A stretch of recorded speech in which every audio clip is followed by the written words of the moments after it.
Tonight, we're covering the life and legacy of the legendary English playwright and poet William Shakespeare.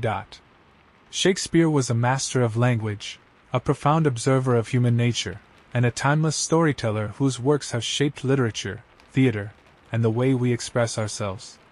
From Romeo and Juliet to Hamlet, his words continue to resonate across cultures and generations, making him one of the most influential figures in history. His life, though wrapped in mystery, gave birth to a legacy that still inspires readers, actors, and dreamers around the world today. So, before we all get nice and comfortable, take a moment, if you haven't already, to like the video and subscribe to the channel. Also, let us know the time and location from which you are watching. Now, let's get right into our fascinating story, and we hope it helps you learn while you sleep. The town of Stratford-upon-Avon, nestled in the heart of Warwickshire, England, was quiet in the spring of 1564. The River Avon flowed gently through the countryside, its waters glistening in the light of a late April sun. On Henley Street, in a modest, timber-framed house, a child was born who would one day shape the English language more profoundly than anyone before or after. His name was William Shakespeare. Born on April 23, or so historians believe, William was the third of 8 children born to John and Mary Shakespeare.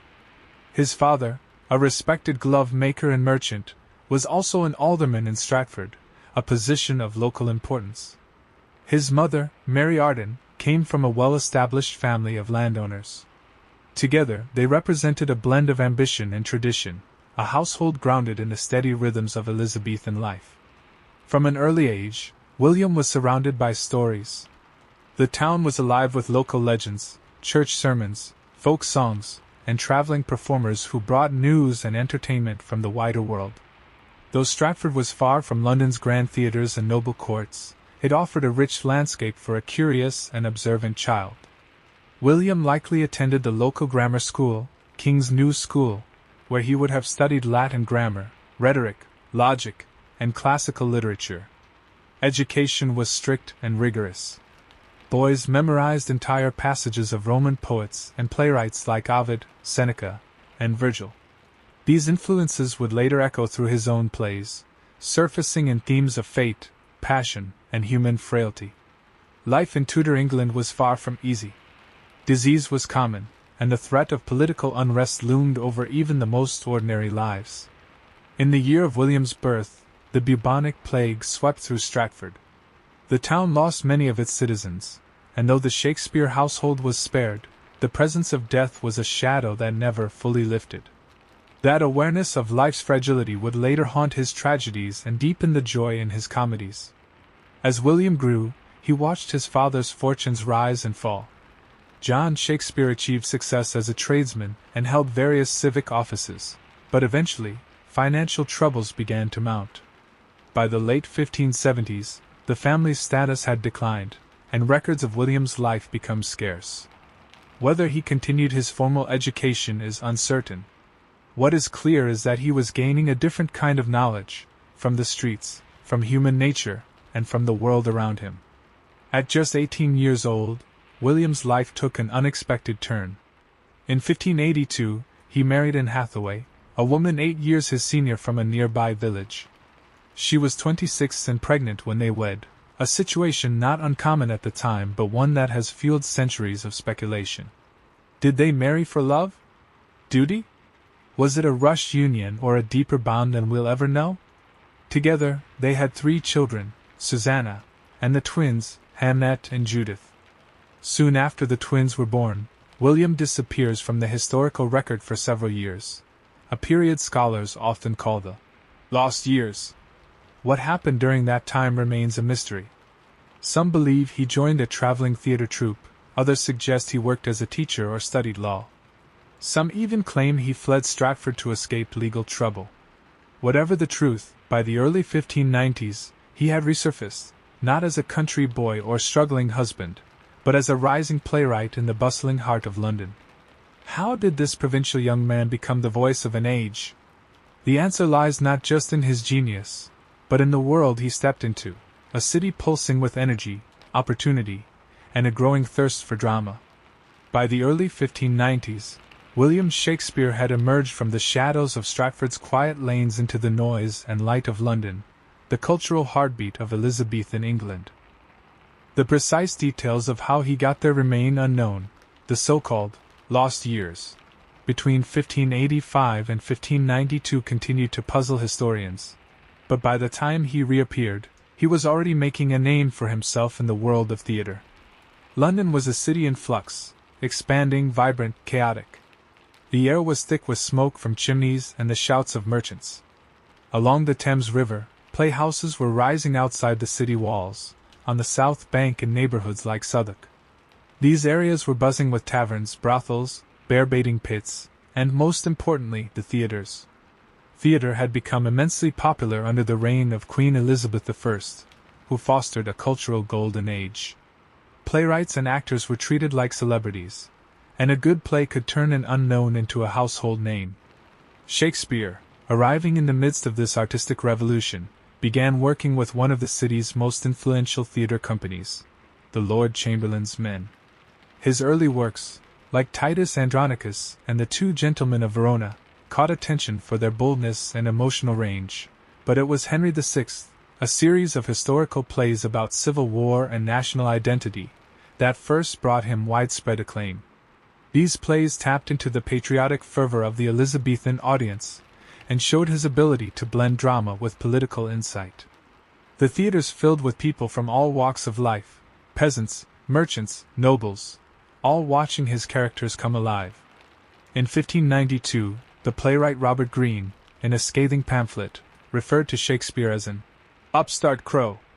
It was meant as an insult, a jab at this country-born writer who dared compete with university-educated dramatists. But it confirmed something important. Shakespeare had arrived, and he was already shaking the foundations of English drama. Then, disaster struck. The plague returned to London, sweeping through the city and forcing theatres to close for over a year. With the stage dark, Shakespeare turned to poetry. In 1593, he published Venus and Adonis, a sensual narrative poem that became an instant bestseller. A year later came The Rape of Lucrece.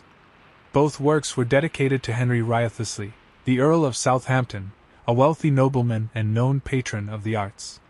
Their relationship has long been the subject of debate, with some scholars suggesting that the Earl may have been more than just a patron. During this plague-induced pause from theatre, Shakespeare's reputation as a poet grew. He was no longer just a playwright. He was becoming a literary force. By 1594, as the plague receded and theatres reopened, Shakespeare returned to the stage with greater momentum. He resumed work with the Lord Chamberlain's Men and began producing a stream of plays that would cement his status as one of the greatest writers in history. Romeo and Juliet, A Midsummer Night's Dream, and Richard III followed in quick succession, each one more daring, more inventive, and more popular than the last. Shakespeare's work was unmatched in its emotional depth and poetic brilliance. He didn't just write about kings and battles, he wrote about love, ambition, jealousy, and grief in a way that spoke to the soul. His characters felt real because they were real, reflections of the human experience, dressed in Elizabethan costumes but timeless in spirit. And yet, this was only the beginning. The young man from Stratford was about to transform English theatre, and the English language, forever. By the late 1590s, William Shakespeare had become a force no one could ignore. His name appeared on playbills, his verses echoed in taverns and royal halls alike, and his characters had begun to enter the public imagination. He was no longer just a promising playwright, he was the beating heart of English drama. During this period, Shakespeare's partnership with the Lord Chamberlain's Men deepened. The company performed regularly at the theatre, a playhouse built by impresario James Burbage. It was here that many of Shakespeare's most famous plays were first brought to life by a loyal troupe of actors, including the talented Richard Burbage, who would go on to originate many of Shakespeare's iconic leading roles. From 1595 to 1599, Shakespeare's output was staggering. He moved fluidly between genres, comedies like The Merchant of Venice, Much Ado About Nothing, and Twelfth Night showcased his wit and insight into human relationships, while historical dramas like Henry IV and Henry V gave England a sense of its own story. both heroic and tragic. In these histories, Shakespeare reimagined kings not just as rulers, but as flawed human beings. He gave them motives, doubts, and passions. Characters like Prince Hal, who transformed from a reckless youth to the noble King Henry V, captivated audiences and mirrored the journey of England itself, maturing, struggling, seeking identity. Yet even as his fame grew, Shakespeare remained a businessman. He understood that art and survival went hand in hand. In 1599, when a dispute with the landlord threatened their use of the theatre, Shakespeare and his fellow shareholders took a bold step. They dismantled the building, literally, and moved the timbers across the Thames River to Southwark. There, they built the Globe Theatre, an open-air playhouse that would become synonymous with Shakespeare's name. The Globe was revolutionary. With its circular shape, 3 tiers of seating, and an open yard for standing audiences, it could hold up to 3,000 people. Performances were boisterous, lively affairs. The poor, called groundlings, stood close to the stage, cheering and jeering, while the upper classes sat higher up. It was a space where social classes mingled, and for a few hours, all were united in the magic of live storytelling. Shakespeare, now part owner of the Globe, benefited not only artistically but financially. He was no longer just a writer for hire, he was an investor in his own success.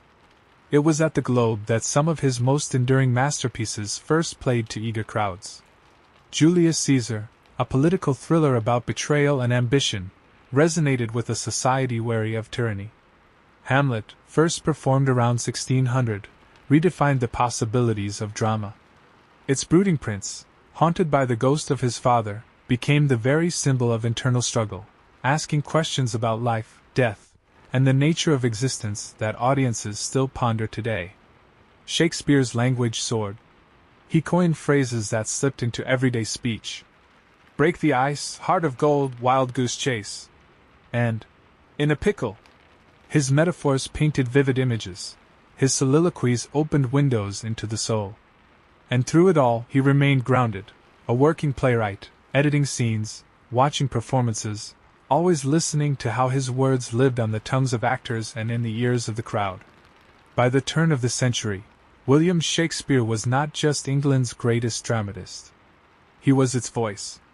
But the century's next decade would test him with loss, change, and the weight of his own genius.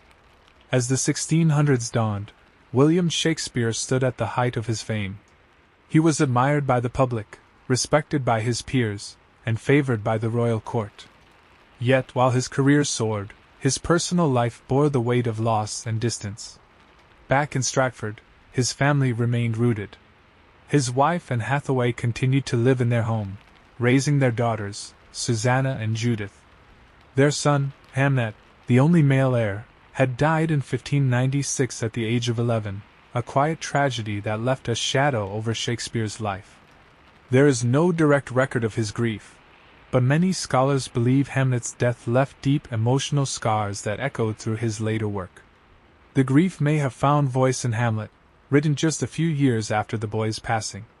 In it, a prince mourns the death of a father, wrestles with betrayal, and contemplates the meaning of life itself. Hamlet is not just a tragedy, it's a mirror into the psyche, a study of sorrow and doubt, and perhaps Shakespeare's most personal creation. In the same period, Shakespeare produced a string of complex, mature masterpieces. Othello, King Lear, and Macbeth followed, each darker and more psychologically intense than the last. In Othello, jealousy becomes a poison that leads to ruin. King Lear examines aging, madness, and the fragility of human bonds. And in Macbeth, ambition spirals into horror, guilt, and supernatural doom. These plays showed a deepening of Shakespeare's craft, his characters more layered, his plots more daring, his language more visceral. Blood, thunder, and whispers of fate threaded through each scene. Audiences were enthralled. During this time, a new monarch sat on England's throne. Queen Elizabeth I, who had ruled for nearly 45 years, died in 1603. She was succeeded by King James I, a man equally fond of the theatre.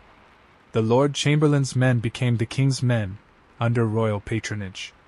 Shakespeare's company was now officially connected to the Crown, performing regularly at court, in Whitehall, and at the newly constructed Blackfriars Theatre, an indoor venue that allowed for winter performances and more elite audiences. The king's favor brought new prestige, but Shakespeare's writing never softened to please. If anything, his themes grew more daring. He explored the corrupting nature of power, the unreliability of perception, and the frailty of the human mind. His tragedies did not offer easy answers. They held up uncomfortable questions, and let them linger. Yet it wasn't all darkness. Even in his later years, Shakespeare returned to the comfort of comedy and magic. In Twelfth Night, As You Like It, and The Winter's Tale, mistaken identities, forced escapes, and reunions brought joy and laughter. His comedies offered hope, a counterbalance to his tragedies, showing that love, redemption, and renewal were still possible. Amid his busy life in London, Shakespeare never severed ties with Stratford. He invested in property, including the Grand New Place, one of the largest houses in town. He returned often, perhaps longing for the familiar rhythm of the countryside. The bustle of London may have made him famous, but Stratford was still home.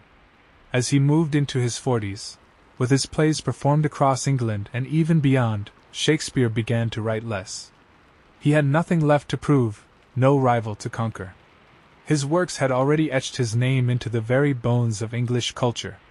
But one final chapter of his writing life remained, a turn toward forgiveness, wonder, and peace. By the early 1610s, William Shakespeare had entered the final stage of his career, a period marked not by decline, but by transformation. The playwright who had once stirred crowds with tales of murder, madness, and betrayal was now writing stories of redemption, reconciliation, and wonder. One of the most notable plays from this period was The Tempest, believed to have been written around 1610 or 1611. In it, the aging magician Prospero commands the elements, conjures storms, and ultimately chooses forgiveness over vengeance. Many scholars and audiences alike have seen Prospero as Shakespeare's self-portrait, a man of immense creative power who, after a lifetime of controlling the stage, prepares to set his art aside. The Tempest is not just a fantasy. It is a meditation on legacy, aging, and letting go. With its final lines, "Now my charms are all o'erthrown," Prospero speaks directly to the audience, asking for release. It feels like a curtain call, not just for the character, but for the playwright himself. Around the same time, Shakespeare co-wrote several plays with younger dramatists, including John Fletcher. The Two Noble Kinsmen and Henry VIII emerged from this collaboration, works that carried his voice but signaled a passing of the torch to the next generation of writers. While these late plays did not always reach the dramatic heights of Hamlet or King Lear, they revealed a softer, more reflective tone. In Cymbeline, The Winter's Tale, and Pericles, Shakespeare embraced themes of loss and reunion, of mistakes made right, and of healing across time. These were not naive fantasies but wise fables, shaped by a man who had seen much and understood more. During this period, Shakespeare gradually withdrew from the busy streets and playhouses of London. He spent more time in Stratford-upon-Avon, tending to his affairs and enjoying the comfort of family life. His eldest daughter Susanna had married a respected physician, Dr. John Hall, and settled nearby. His other daughter, Judith, would soon marry as well. He had become a wealthy man by this point, something few writers of his time ever achieved. Through his shares in the Globe and Blackfriars theaters, savvy investments, and a career of steady success, he had secured his place among the landed gentry. In 1596, he had successfully applied for a coat of arms for his family, elevating the Shakespeares to the status of gentlemen, a lifelong ambition of his father, John. Despite his fame, Shakespeare remained something of a mystery to those around him. He left behind no personal letters, no diary, no clear explanation of his beliefs or inner thoughts. What we know of him comes primarily from legal documents, property records, and above all, his plays. And perhaps that is as he intended. He let his characters speak for him, and they did so with astonishing depth. As he aged, Shakespeare seemed content to step away from the spotlight. His last known solo-authored play, The Tempest, ended not with chaos or death, but with calm. His imagination, once filled with ghosts, murderers, and star-crossed lovers, now turned to peace and harmony. He had given the world its tragedies and its comedies. Now he was giving it closure. And so, with his quill slowing and the stage receding, Shakespeare prepared for his final act, not in ink or applause, but in silence. The greatest playwright the world had ever known was ready to say goodbye. By 1613, William Shakespeare was no longer a fixture in London's theatres. He had spent the better part of 2 decades captivating the city with his words. But now he was living a more peaceful life in Stratford-upon-Avon, far from the crowds and candlelit stages. He still had business in London from time to time, especially concerning the Globe Theatre, which had served as the heart of his creative empire. But tragedy struck that summer. During a performance of Henry VIII, one of his later plays, co-written with John Fletcher, a cannon fired as part of the play's spectacle set the thatched roof ablaze. The theatre burned to the ground. Though no lives were lost, it was a symbolic moment. The fire marked the end of an era, a final blaze for the stage Shakespeare helped define. He had already begun stepping away from writing, and now, with his beloved theatre in ashes, he seemed to turn inward. In Stratford, he focused on managing his estate, spending time with his family, and enjoying the simple rhythms of country life. He was no longer just William the playwright. He was Mr. Shakespeare of New Place, a man of means and local standing. Yet even in retirement, echoes of his life in the theatre followed him. Visitors came to see him. He stayed in contact with his fellow actors and playwrights. And in 1616, he took time to settle his affairs, drafting a will that remains one of the most scrutinized documents in literary history. In that will, written with the careful legal phrasing of the time, he left most of his wealth to his daughter Susanna and her husband. To his wife, Anne Hathaway, he famously left his second-best bed. The line has puzzled scholars for generations. Was it an insult? A sentimental gesture? The second-best bed was often the marital bed, while the best was reserved for guests. No one knows for sure. Shakespeare's silence on such matters only deepens the mystery. On April 23, 1616, his presumed 52nd birthday, William Shakespeare died. The cause of death remains unknown. There is no indication of a prolonged illness, and no account of sudden tragedy. It was, by all signs, a peaceful end. He was buried 2 days later in the chancel of Holy Trinity Church in Stratford, the same church where he had been baptized. Above his grave, a stone slab bears an inscription, a warning, written in a tone that could only belong to a playwright with a flair for drama, even in death. Good friend, for Jesus' sake forbear, to dig the dust enclosed here. Blessed be the man that spares these stones, and cursed be he that moves my bones. Whether written by Shakespeare himself or by someone else, the epitaph has done its job. His remains have never been disturbed. He died a man respected, admired, and known, but not yet the towering figure of literature he would become. His works were popular in his lifetime, yes, but no one then could have imagined how enduring they would prove to be. He didn't die as the greatest writer in history. That title would come later, slowly, steadily, over centuries. For now, his quill had fallen silent, and the world had lost a voice unlike any other. But his words, his comedies, his tragedies, his histories, his sonnets, would echo across time, long after the final curtain fell. William Shakespeare had exited the stage. But his story was far from over. In the quiet years immediately following William Shakespeare's death in 1616, his name still carried weight in theatrical circles, but his full legacy had yet to unfold. The London stage moved on. New playwrights emerged. Theatres reopened, rebuilt after fires and plagues, and continued to evolve. But behind the scenes, something important was happening, something that would ensure Shakespeare's words would never be lost to time. In 1623, 7 years after his death, 2 of his closest friends and fellow actors, John Hemmings and Henry Condell, took it upon themselves to collect and publish Shakespeare's plays in a single volume. The result was the now famous First Folio, titled Mr. William Shakespeare's Comedies, histories, and tragedies. Without their efforts, more than half of his plays might have been lost forever. Macbeth, Julius Caesar, Twelfth Night, and The Tempest were among the works that had never been printed during his lifetime. Thanks to the First Folio, they were preserved and passed down through generations. The book was expensive. It cost more than a month's wages for the average worker, but it was treasured. It included 36 of his 37 known plays, along with a portrait of Shakespeare and a glowing tribute by poet Ben Jonson, who called him, "not of an age, but for all time." That phrase would prove prophetic. Over the coming decades, Shakespeare's works were performed, reprinted, and gradually woven into the fabric of English culture. During the Restoration period, after the monarchy was restored in 1660, theaters reopened after years of Puritan suppression. Shakespeare's plays returned to the stage, sometimes adapted heavily to suit the tastes of the time, but still resonant, still alive.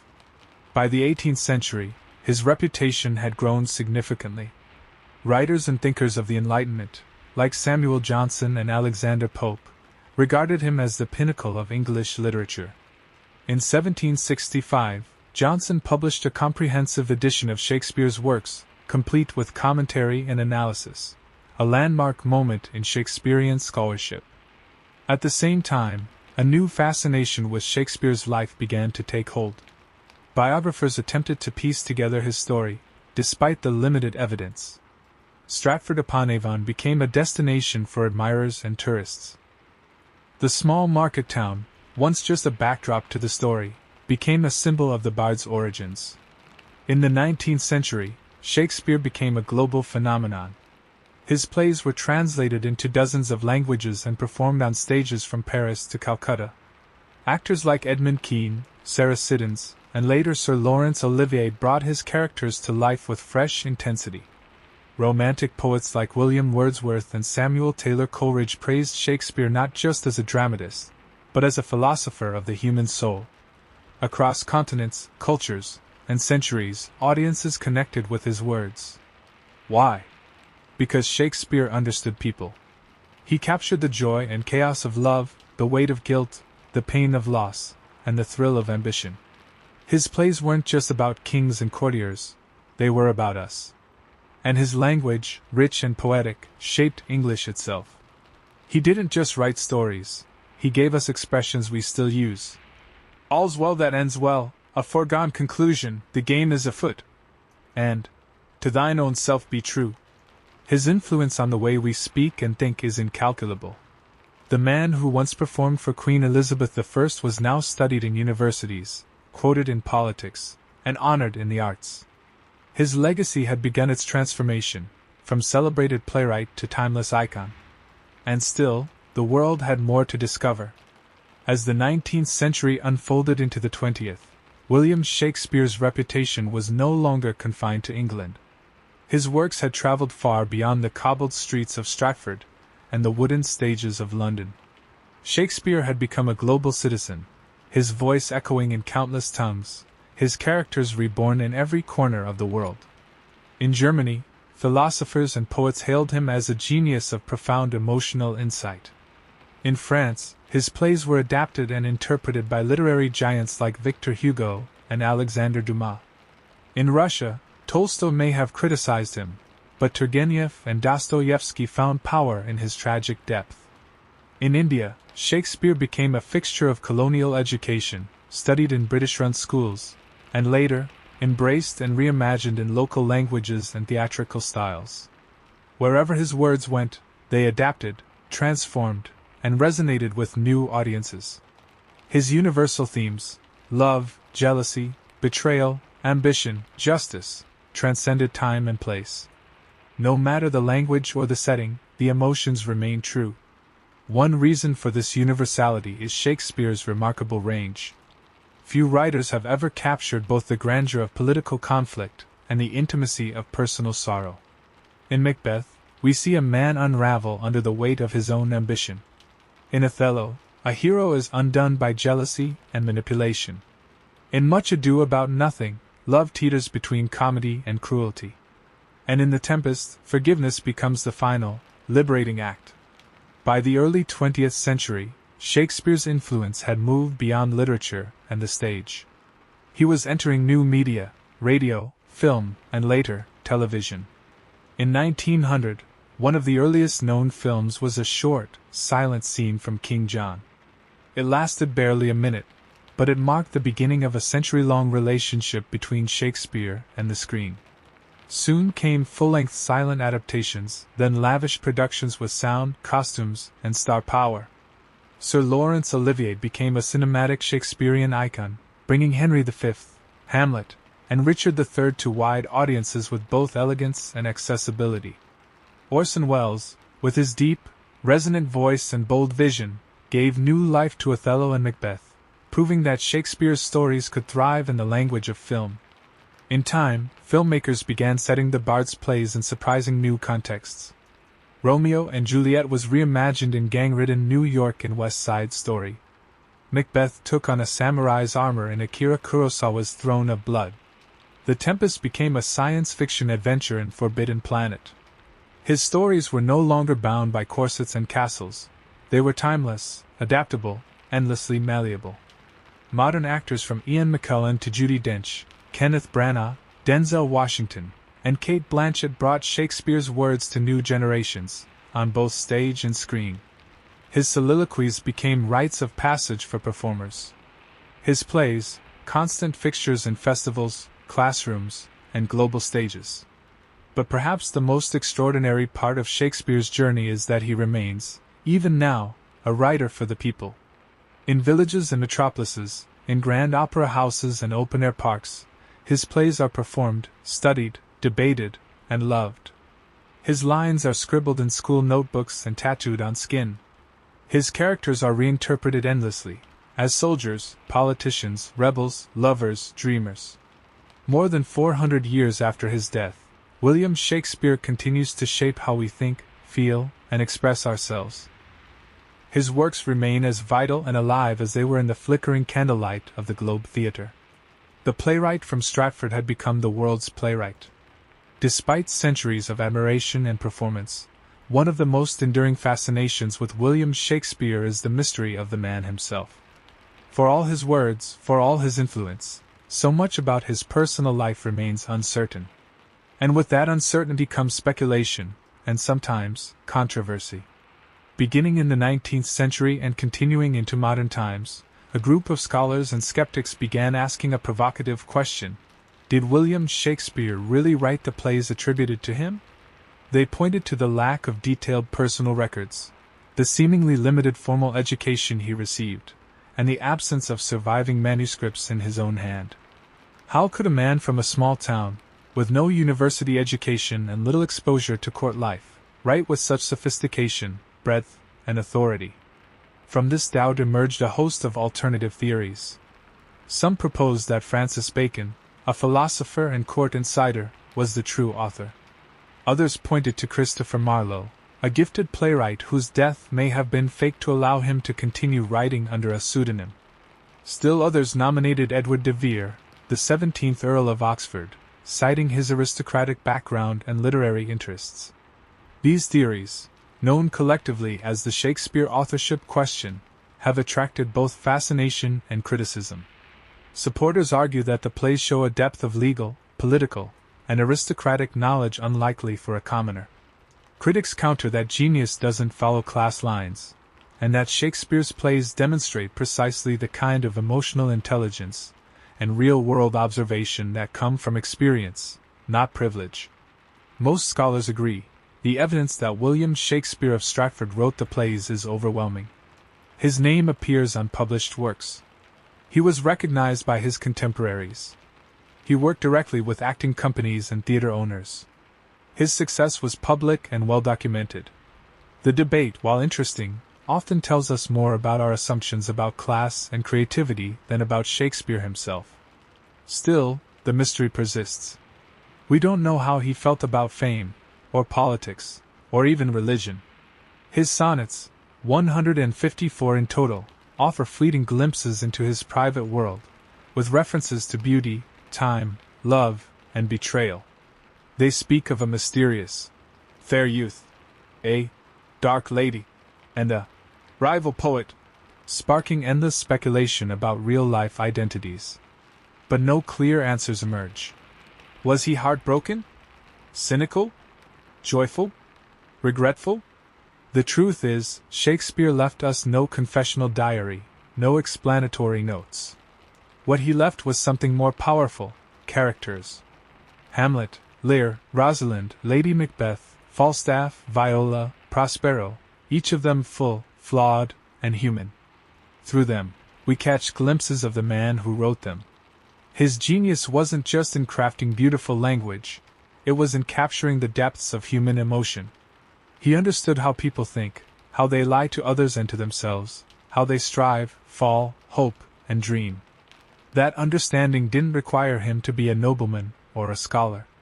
It required him to be a keen observer, and perhaps a great listener. So, while the man himself remains partly in shadow, his work shines all the brighter. The plays may not tell us exactly who he was, but they show us what he saw, what he knew of the world, and how he imagined it could be. And in the end, that may be all we truly need to know. 400 years after his death, the name William Shakespeare still rings out like a bell through time, familiar, revered, and deeply woven into the story of human expression. His plays are not relics locked in dusty libraries. They are living works, performed and reinterpreted every single day across the globe. In schools and universities, Shakespeare is still studied line by line, word by word, often as a rite of passage. Students wrestle with his language, puzzle over his metaphors, and perform his scenes on makeshift stages. Teachers guide them through the tragedies and the sonnets, helping new generations unlock meaning in centuries-old texts. But Shakespeare is not confined to the classroom. His works appear in open-air festivals, in modern television dramas, in animated films, hip-hop adaptations, and sci-fi reimaginings. From blockbuster movies to backyard performances, his influence stretches across genres, languages, and cultures. He has been translated into more than 100 tongues, and even adapted into Klingon. In his hometown of Stratford-upon-Avon, the Royal Shakespeare Company performs his plays year-round. Tourists from every continent walk the streets he once walked, visit his restored birthplace, and sit in theaters dedicated to his work. Nearby, his final resting place inside Holy Trinity Church is visited by thousands, paying quiet tribute beneath the stone slab that bears his famously protective epitaph. But Shakespeare's true resting place isn't just in a tomb or a town. It's in the lines we quote without even realizing. All the world's a stage, to be or not to be, parting is such sweet sorrow. It's in the questions we still ask about love, power, jealousy, time, and mortality. It's in the way we tell stories, how we frame conflict, express longing, build characters. His fingerprints are on everything from literature to law, from psychology to politics. He was, in many ways, an accidental prophet. He didn't write for immortality. He wrote to make a living, to entertain, to reflect the world around him. Yet, somehow, in doing so, he captured something eternal. That's the true magic of Shakespeare. He wasn't writing for the scholars of tomorrow, he was writing for the people sitting in front of him, the farmers, the nobles, the lovers, the skeptics, the drunkards in the pit, the queen in her gallery. And in capturing them, their flaws, their joys, their fears, he captured us all. So, who was William Shakespeare? He was a glove-maker's son, a husband, a father, an actor, a businessman, a quiet observer with a boundless imagination. A man who, against all odds, became the most influential writer the world has ever known. He was, as Ben Jonson said, not of an age, but for all time. And time, it seems, has agreed. So long as people speak and feel and wonder, the bard's words will live on, whispered in candlelight, thundered from stages, recited in classrooms, and remembered by hearts that still ache the way Romeo's did, still dream the way Juliet did, still question like Hamlet, still forgive like Prospero. The curtain may have fallen on Shakespeare's life, but the play goes on. Forever.